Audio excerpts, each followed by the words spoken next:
Let's begin with the United States of America. President Donald Trump has been softening his tone towards Minnesota in the recent weeks. Remember, in the aftermath of the killing of Alex Pretty by the federal agents, Trump seems to have toned down the rhetoric and matched it with de-escalation on ground. Trump removed Border Control Commander Gregory Bovino from Minnesota and sent Tom Homan in his place. Now, Homan says that 700 federal ICE officers will be pulled from the state, even though he clarified that 2,000 would still remain there to keep removing undocumented migrants.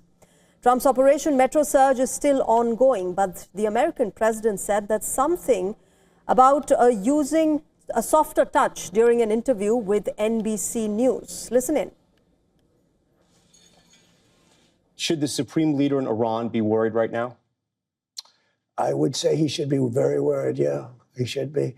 As you know, they're negotiating with us. I know they are, but the protesters have said, you know, where are the Americans? You promised them we would have their back. Do we still have their back? We've had their back, and look, that country's a mess right now because of us. We went in, we wiped out their nuclear. So that's the question, if we wipe them out... We have peace in the Middle East. Now, talks of using a softer touch might be politically prudent for Trump. A new poll by Gallup has just been released that shows that most Americans above the age of 35 years think that politics and governance are the most important problems that are facing the U.S. Younger Americans are most anxious about the state of the economy, but most above the age of 35 believe that the economic situation is not as dire as the American political scenario. And this has been the case for months now. Dialing down the rhetoric on Minnesota may allow Donald Trump to draw attention to issues other than politics and governance. It could also allow for some internal harmony in the U.S., turning eyeballs to other pressing concerns such as foreign policy. Because clashes between ordinary people and federal agents and the killing of American citizens may work against Trump in the midterm elections in November. And it could cost him his majority in the House and possibly the Senate too.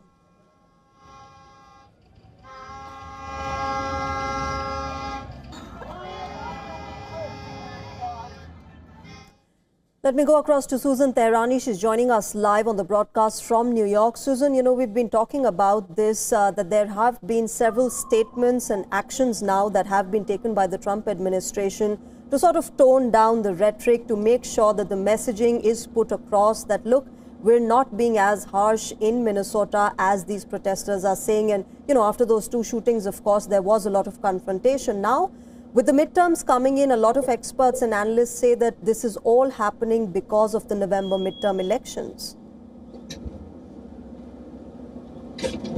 Yeah, well, one of the reasons just regarding Minnesota, as we have been talking about together as well, is the reason for this reduction is because Minnesota's local authorities finally decided to work with the Department of Homeland Security and ICE in allowing, you know, the criminals, the illegal criminals who are in prison to be apprehended by ICE. So that sort of worked really well for the Trump administration, where they could get this headline that they're reducing those soldiers and those ICE agents from the streets and from the public eye. You know, the optics is very important.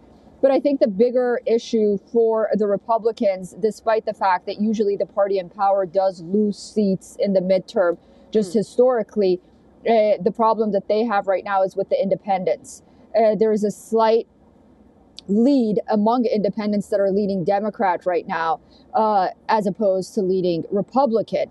I think the number is somewhere around 46% as opposed to 42% who are Republican. And those independent voters are the ones who ultimately will decide these midterms. So, you know, to bring those independents into the fray, you're absolutely right. The Trump administration has not only tried to take a softer stance when it comes to immigration, despite the fact that it says that its mass deportation policies will continue, which, you know, it's sort of an enigma because the majority of Americans want illegals out. They just think the manner that it's been implemented, it's been very harsh. So they're really walking a tight rope. But they hope that those independents will come and vote for Republican. Trump himself has a lot at stake during the midterms, and it's no surprise that we're seeing something like this. I mean, he's afraid that once the Democrats come back, it's all going to be, you know, what happened during his first term. They're going to find ways to try to impeach him, take the narrative out of his hand, and he won't be able to control the messaging as much. Okay. All right, Susan, thanks very much for getting us the latest. Let's wait and watch what happens till the November midterm elections for both the Republicans as well as the Democrats.